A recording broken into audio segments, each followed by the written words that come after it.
कई बार हमें हमारा हीरो दे जाती है।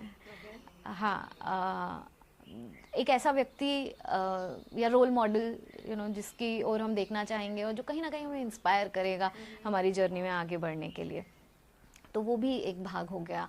फिर अगर हम विजुअल आर्ट्स की बात करें तो विजुअल आर्ट्स हमें अपने आप को या अपने जो पेंट अप इमोशंस है उनको पूरी तरह से बाहर निकालने में, या जो सप्रेस्ड इमोशंस की हम अगर बात करें तो उनको बाहर निकालने में, वेंट आउट करने में मदद करती है। तो वो एक हो गया। फिर अलग अलग रंगों के माध्यम से कई बार हम अपने बारे में भी बहुत कुछ एक्सप्लोर कर पाते हैं कि हमें कैसा लगता है, हम कैसे हैं।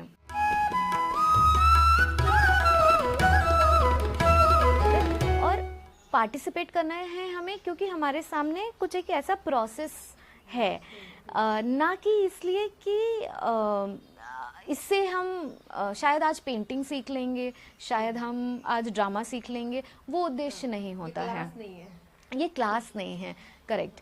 सो ये एक बात हो गई। फिर आपने पूछा था कि किस तरीके से ये आर्ट फॉर्म्स, ये अलग अलग आर्ट फॉर्म्स कैसे मदद करते हैं।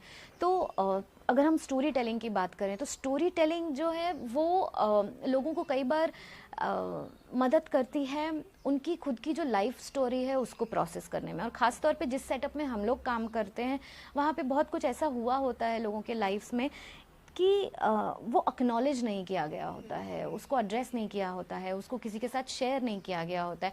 तो शायद इस स्टोरी टेलिंग का जो एक स्टाइल या एक टेक्निक जो यूज़ करी जा रही होगी उस सेशन में, उसके माध्यम से शायद वो और खुलेंगे और अपनी स्टोरी को, अपनी कहानी को एक अलग नज़रिए से देख पाएंगे। क्योंकि कई बार ऐसा होता है कि वो सेल्फ ब्लेमिंग में भी चले जाते हैं, कई बार वो गिल्ट में चले जाते हैं और खुद को ही दोषी मानते हैं।